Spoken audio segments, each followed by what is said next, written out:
Remember that Governor Jay Inslee had a press conference yesterday that was a huge opportunity for the media to ask him about some of the negative news stories surrounding his Climate Commitment Act.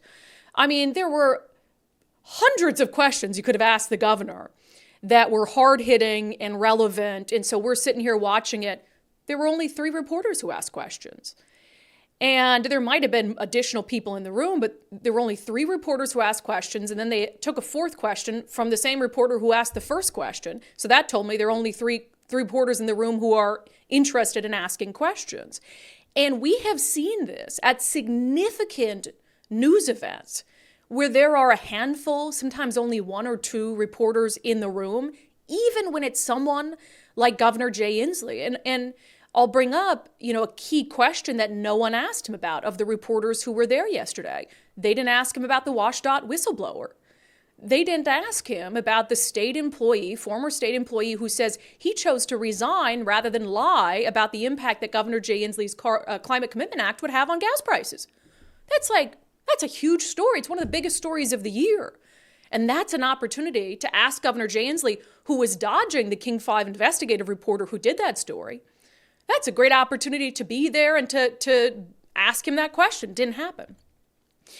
Now, at the same time that there were just a couple reporters at this very, very critical event where there was an opportunity to ask critical questions of the man in charge of our entire state, there were explicitly efforts to keep independent journalists out of the room.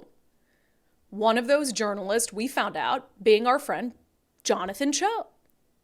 So Jonathan Cho took to Twitter after this event and says he was not allowed to go. Jamie Smith, who's the governor's communications director, she said in an email to him, "Good afternoon. There's been no change in our media and credential policy, including the provision regarding people employed by think tank organizations. The climate preview will be streamed on TVW, and we're happy as always to answer questions." Meaning if Jonathan wanted to, he could send them some emailed questions that they could then mull over and respond to him. And you may recall in our previous investigative reporting that we've done on this, where we looked at all these emails that these government entities were sending back and forth to try to keep Jonathan out, at one point physically blocking him from entering a press conference in the case of King County Executive Dow Constantine. They decided that they were going to adopt a media policy that was put together by the Capitol Correspondents Association. So the Capitol Correspondents Association are reporters who cover the legislature in Olympia. However, it's still a thing, but it is a tiny fraction of what it once was. There used to be 20 plus reporters dedicated to covering the state legislature. Now there's 2 or 3? And so you have really an outdated entity in the Capitol Correspondents Association with outdated rules that haven't caught up to the times of where media has come in the last few years. And the governor's office chooses, it's their choice, by the way. They don't have to follow rules given to them by the Capitol Correspondents Association. The governor's office chooses to use those rules because it precludes people like Jonathan, people like me, people like maybe the Center Square, which is ridiculous because they do exceptional reporting, people like some of the individuals who work for the Washington Policy Center, but who do reporting. I mean, Todd Myers, who has broken some of the biggest stories related to environmental issues and the governor's failure on climate policies. They choose the set of rules that allows them to keep those people out, and I would argue allows them to keep out people who are going to ask the hardest questions. So the real, I think, question for you is, are you okay with that level of gatekeeping? And I do understand that it can get a little bit dicey if the governor's office says everyone's welcome, neighborhood blog, whatever it is, someone who just, tweets and thinks that makes them a journalist, like, come on in. I understand that you want to have some structure in place so it doesn't become a free-for-all. But when you're looking at individuals like Jonathan Cho, who by any stretch of the imagination is producing meaningful journalistic content, whose questions are relevant and fact-based, I don't see how anyone could argue that that is a member of the media. So the question is, what happens when there are no more acceptable journalists to go to these press conferences? What happens when there are no mainstream reporters available to go to these press conferences because their news departments are so thin that they just simply didn't have a warm body to send that day. Then the governor gets asked no questions. And people like Jonathan Cho, who surely would have questions on behalf of the citizens of Washington state, continues to be blocked. What happens if Bob Ferguson is the next governor? Do you really think that he is going to divert from this policy that Governor Jay Inslee has been following? Do you really think Bob Ferguson is going to open up his press conferences to people like Jonathan Cho, to people like us, to people like Center Square, to the independent outlets who, yes, they might have a think tank affiliation, or they might have funding that comes from politically aligned organizations, but who say that their journalists are maintaining editorial control? It's no different than the Seattle Times. The Seattle Times has multiple specific reporting projects that are funded by politically aligned organizations and people. They have Project Homelessness, who I think is funded by Bill and Melinda Gates Foundation and a bevy of other left-leaning people. And what the Seattle Times says is it makes it clear, hey, this work is being supported by XYZ. We maintain editorial control. Okay, then that doesn't bother me. If the Times is saying we maintain editorial control, I look at that as no different as Jonathan Cho working for Discovery Institute, but maintaining editorial control over his content.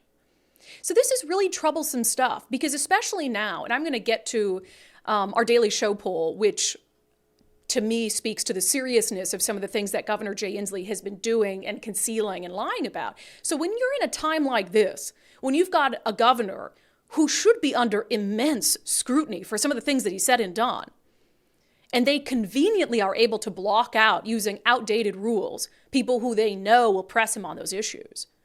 And then you've got 2024, which is going to be a critical year for this state. For the first time in 12 years, people here are going to have a chance to elect a brand new governor. And at the same time, the media is just in the toilet. Are they going to ask the candidates the questions that need to be asked? This is very worrisome stuff.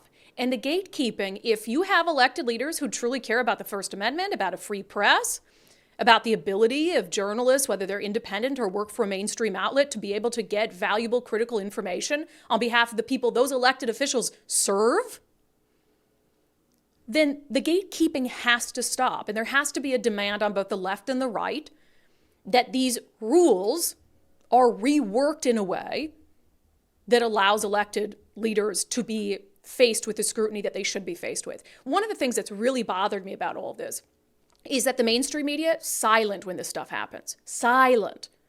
You think the Seattle Times, King 5, Cairo, Como, Q13, you think they're standing up for Jonathan Cho? You think they're going to stand up for us to get access? You think that they're going to stand up for Center Square, for Washington Policy Center to get access? Of course they're not. One, because they're ideologically so far to the left that they don't want some of these elected officials criticized. But two, we're hurting their bottom line. Why do you think Nicole and I can do this job full time? Why do you think that we can do an independent podcast that I started out of the spare bedroom of a house and be able to at least make enough money that we both can do it full time? Why do you think that is? It's because people are desperate for an alternative to what mainstream media has become. So when you have a successful alternative like this one, there's no way in hell the mainstream media is going to stick up for us. When you have Jonathan Cho absolutely dominating the homelessness beat, breaking stories left and right, taking over Seattle social media, you think they're going to stick up for Jonathan Cho? No, because it's all about the money for them.